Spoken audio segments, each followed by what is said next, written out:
It's tea time! Let's go! Undercover on the beat, so twerk it, bitch. Like. Hey, salut tout le monde et bienvenue. Aujourd'hui, on se retrouve pour une nouvelle vidéo gossip. Un gossip triste quand même. Mais avant de commencer, je tenais à vous dire un grand merci pour tous ceux qui sont là, qui commentent tout le temps. Enfin voilà, vous voyez bien que je réponds à tout le monde. On n'est pas nombreux, donc ça qui est cool, c'est que au moins je peux prendre le temps de répondre à chaque commentaire. Et je vois que c'est souvent les mêmes qui commentent et franchement ça fait trop plaisir. Je vois aussi des nouveaux qui commencent à se greffer et tout, mais franchement, juste je vous kiffe. Merci pour la bienveillance que vous mettez à chacun de vos commentaires, c'est hyper important pour moi. Mais je voulais aussi vous remercier d'avoir compris le second degré, parce que j'avoue que quand j'ai posté la vidéo sur Brad, Jen et Angelina, je me suis dit mais ça se trouve ils vont croire que je suis une vraie connasse en fait. Non, franchement c'est trois acteurs que j'aime beaucoup, mais bon bah voilà, il s'est quand même passé des choses où on peut donner un petit peu son avis quand même quoi. Il n'y a rien de vraiment méchant, c'est vraiment juste du second degré. Voilà, je ferme la parenthèse et écoutez, c'est parti pour la vidéo d'aujourd'hui. On va parler du fiasco, du drame en fait qui s'est produit le 5 novembre dernier au concert de Travis Scott. Alors c'est là que je vois que je vieillis. Je savais pas du tout qui était Travis Scott. Le nom me disait vaguement quelque chose, mais je n'écoute pas du tout sa musique parce que moi franchement les chanteurs avec les voix vocodées, tunées, machin, tout ça, là je sais pas comment on dit, ça m'intéresse pas du tout en fait. Donc voilà, je connaissais pas. J'ai appris même que c'était le père de l'enfant de Kylie Jenner, mais je n'ai naturellement pas pu passer à côté de cette terrible nouvelle. We have some breaking news out of Texas this afternoon. The death toll in that stampede at the Astroworld Festival in Houston now stands at 9. The death of another concert goer. Breaking news, tragedy at a music festival in Houston. And we begin tonight with the heartbreaking concert tragedy in Houston. Pour ceux qui ne connaissent pas Travis Scott comme moi, je vais quand même rapidement dire que c'est un jeune homme de 27 ans. Apparemment, il a commencé à percer en 2013. Il a été nominé 6 fois aux Grammy Awards. Et comme je vous disais donc, c'est le compagnon, il me semble qu'ils n'ont pas encore rompu parce qu'avec Kylie, on sait jamais. C'est donc le papa de son enfant. Alors apparemment ce festival Astro World, le rappeur Travis Scott bossait dessus depuis 2018, donc ça fait 3 ans que ce show est en préparation et il a eu lieu à Houston, ville natale de ce rappeur. Je vais pas vous faire toute sa vie, voilà, c'est pas son parcours qui nous intéresse là dans la vidéo, c'est vraiment l'événement qui s'est produit. À savoir donc que ce festival là, bon bah le principe d'un festival, hein, un chanteur se produit, jusque là on est d'accord. Il devait avoir aussi, enfin il y a eu également le chanteur Drake qui est venu le rejoindre sur scène, mais ça s'est très mal passé. Donc ce jour-là, le vendredi 5 novembre, il y a eu une foule vraiment possédée par la folie.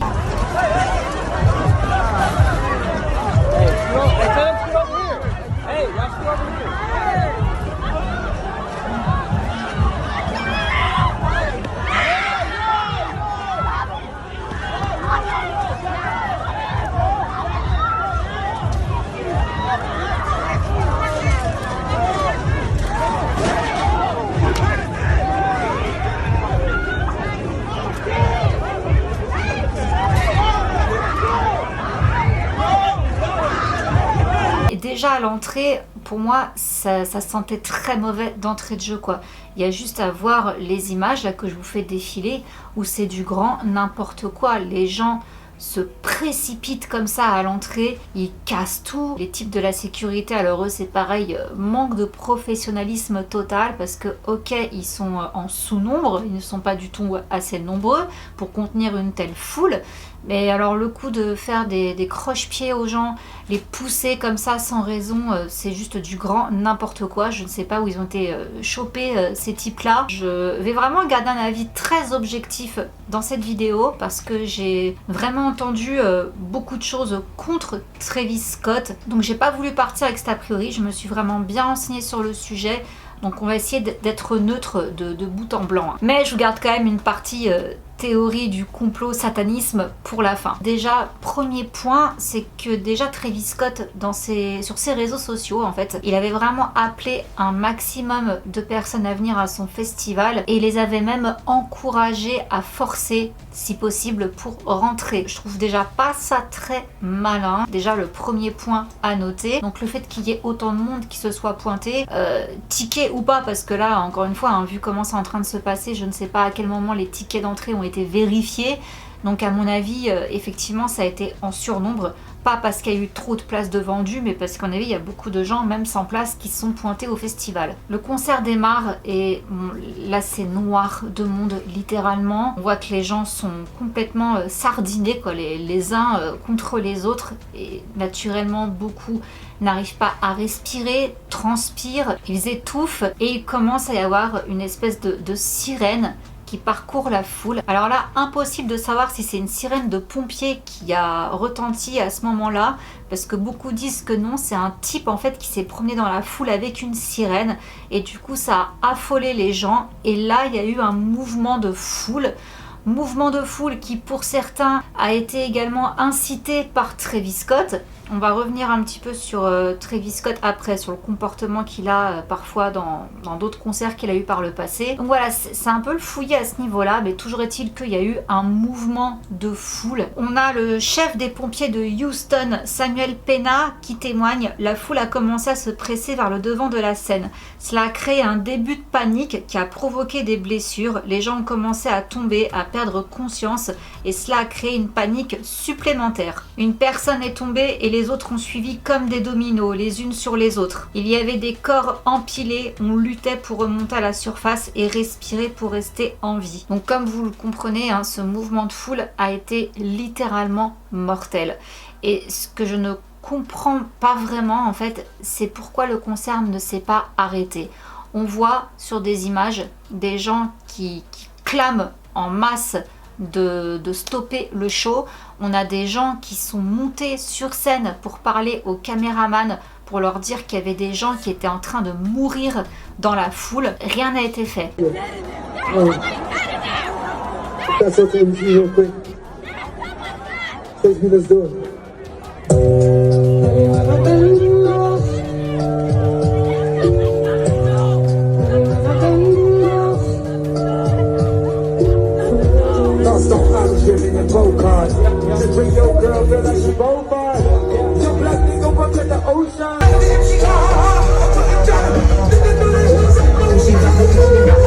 Il y a des images vraiment horribles qui ont circulé, qu'on a pu voir, parce que naturellement, je vous dis, tout ça, ça a fait la une des médias, on en a vraiment parlé partout, mais également beaucoup de gens qui ont filmé, hein. Il y a beaucoup de vidéos qui circulent sur TikTok, et franchement, j'ai pas besoin d'en dire plus, en fait, les images parlent d'elles-mêmes.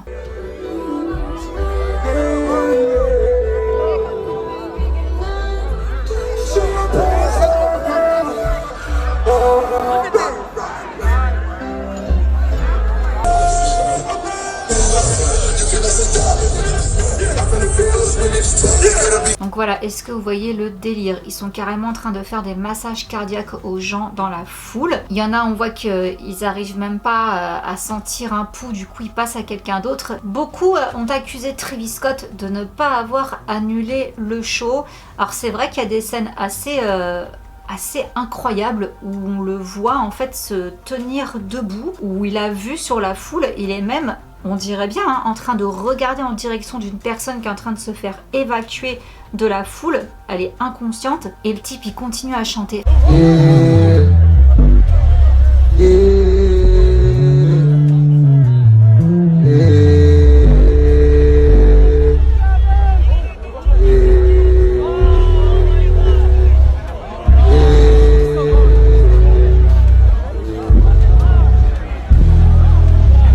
On a vraiment l'impression qu'il en a rien à foutre. Il continue à faire son concert. Alors donc beaucoup ont pointé du doigt ça, le fait que malgré que les gens ont crié stop the show, stop the show. Stop the show! Stop the show! Stop the show! Stop the show! Stop the show! You think you should make some motherfucking noise real quick, yeah? Stop the show! Stop the show! Stop the show! il a continué à chanter. Mais attention, parce que moi j'ai quand même vu des vidéos où effectivement il a arrêté le concert plusieurs fois. Oh, just play it slowly. We need somebody to help him. Somebody passed out right here. Somebody passed out right here. Hold on, don't touch him, don't touch him. Everybody just back up. Security, somebody help jump in real quick. Keep going. Moi je vous dis, hein, je cherche pas du tout à le défendre, je le connais pas ce garçon. Mais je tiens vraiment à être le plus objectif possible parce que j'ai quand même vu des vidéos où il a demandé justement si tout allait bien, où il s'est interrompu.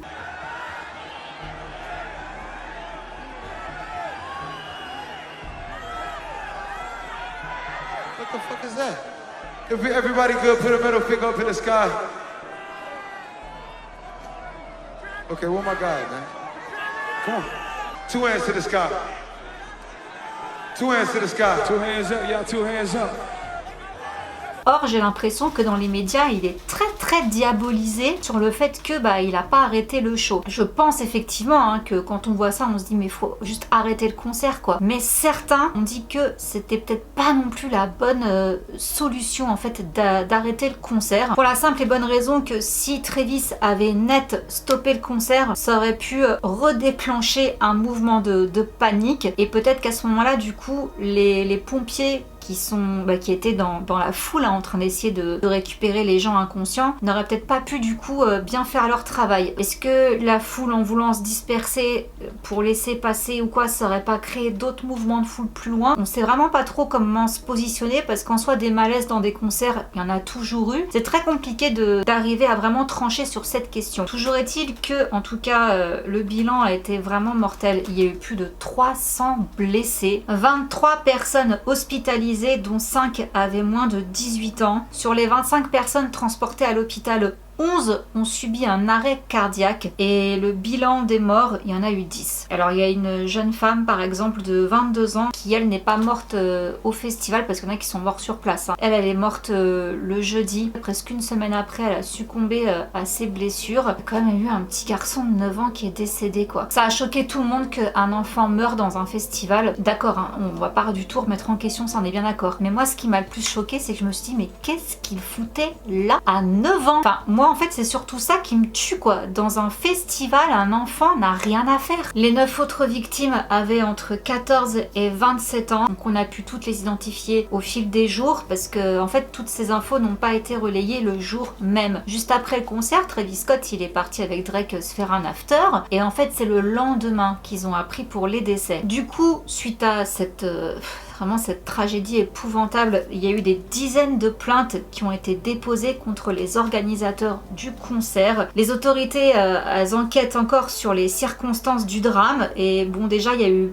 plusieurs plaintes qui ont été déposées à l'encontre d'Apple Music car ce sont eux qui ont retransmis l'événement, mais il y a également eu des plaintes contre l'organisateur de l'événement qui est Live Nation. Bon, Travis Scott il y échappe pas non plus hein, donc lui aussi il est poursuivi. Drake également parce qu'il était aussi sur scène et donc comme je vous disais on va revenir à Travis Scott. Lui c'était pas la première fois déjà qu'il y avait eu des plaintes à son encontre pour incitation à la débandade dans ses concerts. Il avait été mis en cause pour des débordements à Chicago et dans l'Arkansas. Et là je cite, l'artiste aurait à l'époque incité les fans à ne pas respecter les mesures de sécurité. Et à cette époque-là il avait plaidé coupable. Et je suis tombée sur une vidéo où justement en parlant d'incitation à la haine également dans ses propres concerts, le gars il s'est jeté sur scène dans un concert et pendant que les gens le soulevaient pour le faire remonter sur scène, quelqu'un lui a arraché sa chaussure. Et là franchement dans la vidéo on le voit s'énerver, cracher sur le fan et inciter les autres à lui taper dessus. Get that motherfucker, get him! You tried to take my shoe? You wanna be a thief? Fuck him up! Fuck him up! Fuck him up! Get him out of here! Get him out of here!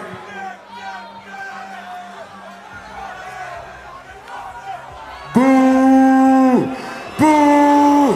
Boo!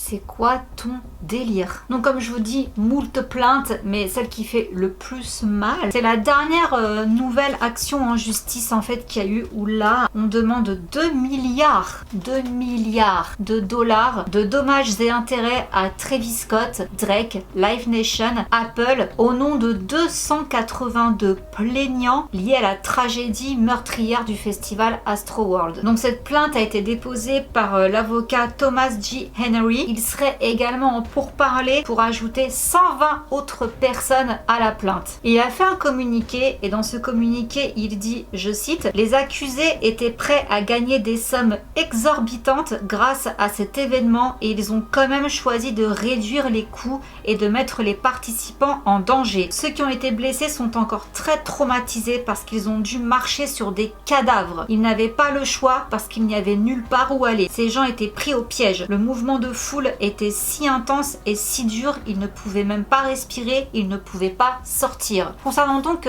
Travis Scott, bon bah lui, il a naturellement fait l'objet d'un examen minutieux au cours des 4 jours qui ont suivi donc la tragédie. Le lendemain, le samedi soir, il a publié sur les réseaux comme quoi qu'il était absolument dévasté. Mes fans représentent vraiment le monde pour moi et je veux toujours leur laisser une expérience positive, et chaque fois que je peux comprendre tout ce qui se passe, j'arrête et je les aide à obtenir l'aide dont ils ont besoin. Il y a aussi Kylie Jenner qui est allée de son petit commentaire, oui parce que elle quand même on la retient, la nana elle a posté dans sa story Insta la foule, sauf que juste devant elle en fait il y avait les secours en fait qui étaient en train de réanimer des gens, et la meuf elle filme le public au calme, genre best night ever, avec les pompiers devant elle quoi. Enfin bref, toujours est-il que donc celle-là, elle a dit: Travis et moi sommes brisés et dévastés, mes pensées et mes prières vont à tous ceux qui ont perdu la vie, ont été blessés ou affectés de quelque manière que ce soit par les événements d'hier. Et aussi pour Travis qui, je le sais, se soucie profondément de ses fans et de la communauté de Houston. Ouais bon, je sais pas, t'as quand même des yeux quoi, tu voyais bien que ça allait mal. Enfin bon là pour le coup désolé, hein, je suis pas, c'est pas que je suis pas objective, c'est juste que c'est un fait. Donc suite à ça, Travis Scott a dit qu'il remboursera tous les participants. Il a également dit qu'il couvrirait tous les frais funéraires des victimes. Et par ailleurs, il s'est également rapproché de l'association BetterHelp pour fournir une thérapie individuelle et gratuite en ligne aux personnes touchées par le drame. Par ailleurs, quelques jours plus tard, il devait se produire au festival de Las Vegas. Il était la tête d'affiche du show, il a annulé sa participation. Et au fil des jours, on a eu déjà des premiers rapports d'enquête. Donc on apprend que le placement de caméras pour la diffusion d'Apple Music a effectivement limité les moyens de sortie de nombreux spectateurs, ce qui a empêché inévitablement les individus de se disperser. Du coup, dans la foulée, il y a également Nike qui a annulé sa collaboration avec l'artiste. Maintenant, on va rentrer dans la théorie du complot. Toute cette partie va être à prendre avec des pincettes. Vous le savez, on va parler satanisme, Illuminati, patati patata. Vous savez mon scepticisme à ce sujet, mais on peut quand même relever des trucs assez bizarres. Par exemple, l'entrée du festival a été déjà configurée d'une manière assez particulière, à savoir qu'on a donc une énorme tête à l'effigie de Travis Scott qui a la bouche ouverte, où donc en fait l'entrée est par sa bouche. Et bah ça, il y a quand même beaucoup de gens à qui ça a fait penser au fameux tableau qui s'appelle Christ in Limbo de Hieronymus Bosch, qui représente la bouche de l'enfer. Donc en fait, quand vous rentrez dans cette bouche, vous allez en enfer quoi. Et si on garde en tête que le slogan en fait de ce festival c'était See you on the other side, qui veut dire donc on se voit de l'autre côté. L'autre côté de quoi? Ouvrez-vous à un tout nouvel univers. Là beaucoup font le parallèle avec l'univers l'enfer quoi. Et moi franchement, sans aller dans la théorie du complot ni rien, effectivement les gens quand ils sont rentrés ce soir-là dans cette bouche de Travis Scott, ils sont littéralement rentrés en enfer. Il y a également d'autres personnes qui ont noté que, et moi la première d'ailleurs, je me suis dit mais c'est bizarre cette introduction là, comment ça se fait? On voit une espèce de grande colombe enflammée, et c'est vrai que j'ai trouvé ça bizarre sans savoir à quoi ça se référait en fait, c'était quoi la symbolique. Et bien en fait la colombe en feu, en plus qu'on voit dans le concert au-dessus d'une pyramide, alors vous connaissez maintenant la pyramide, l'œil, tout ça, bon Illuminati. Et la colombe en feu est un signe de sacrifice. Et par ailleurs, on voit également Travis Scott lui-même en fait qui a un t-shirt assez symbolique quand même, je trouve, ou du moins bizarre. On peut se poser des questions où en fait dessus il a des petits bonhommes bleus qui passent un portail, et une fois qu'ils ont passé le portail, on dirait des démons en fait. Donc qu'est-ce que ça veut dire? Est-ce que c'est une image avec les gens de ton concert, à savoir dès qu'ils ont passé le portail de ton concert, ça devient des démons, ou d'une manière plus imagée, ressortir de ton concert, on sera pas les mêmes quoi. Bon bah franchement pour le coup c'est sûr, hein, vu ce qui s'est passé. D'autres spectateurs ont vu qu'il y avait plein de symboles Illuminati avec la main en prière qui nous aspirent notre énergie. Je cite, je suis convaincue à 100% que c'était littéralement une récolte d'énergie, que c'était un rituel satanique. Travis Scott arrachait les âmes des gens. Il y a également d'autres personnes sur TikTok qui se sont rendus compte en fait que la configuration de la scène était en forme de croix inversée. Généralement c'est toujours ce qu'on voit dans les films d'horreur quoi. Si vous êtes fan comme moi de Conjuring, vous-même vous savez hein, que la croix du Christ sur le mur, quand elle se retourne à l'envers, ça pue, il y a un démon dans l'air. D'autres ont également remarqué des signes de rituels sataniques, notamment des flammes et un cercle sur scène. Dans tous les cas, je suis quand même d'accord avec le coup de la colombe. Je suis d'accord avec le coup de l'ouverture. Moi, ça m'a plus fait penser au début quand j'ai vu la bouche. J'ai pensé, oh comment il s'appelle, Crunchy dans les Simpsons là, l'espèce de Simpson avec les cheveux bleus là. Ah, je sais plus, je vous mettrai la photo. Moi, ça m'a fait penser à ça. Mais c'est vrai, finalement, que quand j'ai vu par rapport aux photos avec le démon Moloch, tout ça, toutes ces représentations là, je me suis dit ah ouais, c'est vrai que finalement l'idée de la bouche des enfers c'est pas mal, c'est vrai que c'est parlant. Vous-même vous savez la vidéo que j'ai faite d'Aaliyah, je vous renvoie, elle est ici. On a parlé justement en fin de vidéo de la théorie du sacrifice d'Aaliyah pour les Illuminati. C'est toujours d'actualité, on en parle toujours beaucoup, surtout, hein, comme je vous le rappelle, dans l'industrie musicale. Donc, franchement, pourquoi pas quoi. Oui, il y avait également une affiche. Donc là, en fait, on a Travis Scott avec une tête de démon. Mais moi, c'est la phrase d'en bas, en fait, qui m'a fait tiquer. Quand la fin arrive, ça commence vraiment à être le début. La fin de quoi? Le début de quoi? C'est bizarre. Après, vous allez me dire que, voilà, peut-être que c'est juste